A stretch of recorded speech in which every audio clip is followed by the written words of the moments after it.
ఈ ఎన్నికలు ఎట్లా చిచ్చు పెడుతున్నాయి, కుటుంబాల్లో కూడా ఎట్లా చిచ్చు పెడుతున్నాయి ఆలోచించాలి. అసలు మనం ఈ మున్సిపల్ ఎన్నికల పేరిట ఈ 800 ఓట్లకు 1000 ఓట్ల కోసం ఈ గ్రామ పంచాయతీలో అయితే వార్డు మెంబర్ మరి 100 ఓట్లు 200 ఓట్ల కోసం 200 ఓట్లకు 100 ఓట్లకు ఒక వార్డు మెంబర్ అయిపోయింది.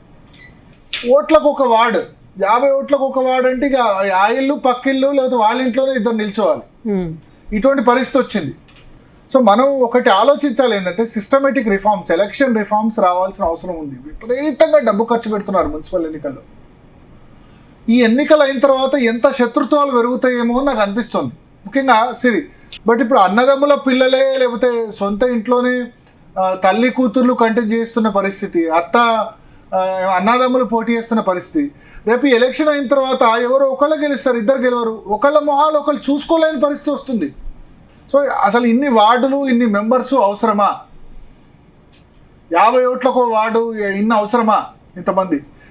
దీనివల్ల ఏమవుతుందంటే ఇంతమంది ప్రతి వార్డుకి ఎలక్షన్ కారణంగా రేపు ఈ శత్రుత్వం అన్నది ఊర్లలో గ్రామ పంచాయతీ మన సర్పంచ్ ఎన్నికలైనవి, వార్డు మెంబర్ ఎన్నికలైనవి, ఊర్లో శత్రుత్వం ఉంటుంది కదా. గెలిచి ఓడిపోయిన వాడి పరిస్థితి వేరే విధంగా ఉంటుంది, గెలిచిన వాడు ఒక విధంగా ఫీలింగ్, ఓడిపోయిన వాళ్ళు వాళ్ళ మీద కసి ఫెయిల్ అవుతారు.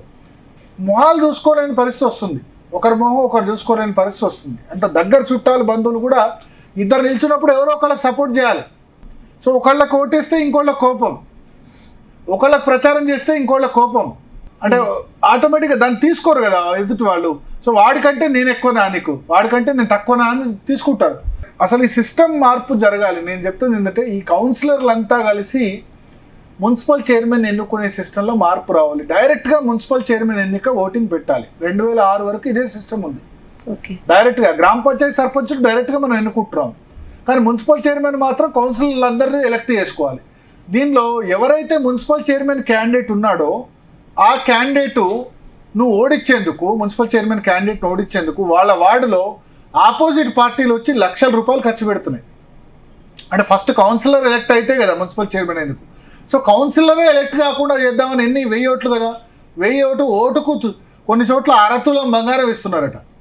సో అంటే 1000 ఓట్లు అంటే ఏంది, 1,00,000 ఓటు అయినా నేను పెడతా, 10 కోట్లైనా ఖర్చు పెడతా మున్సిపల్ చైర్మన్ క్యాండిడేట్లు ఉన్న చోట. ఒక్క 1000 ఓట్ల కోసం ఇంత ఖర్చు పెట్టాల్సిన అవసరమా?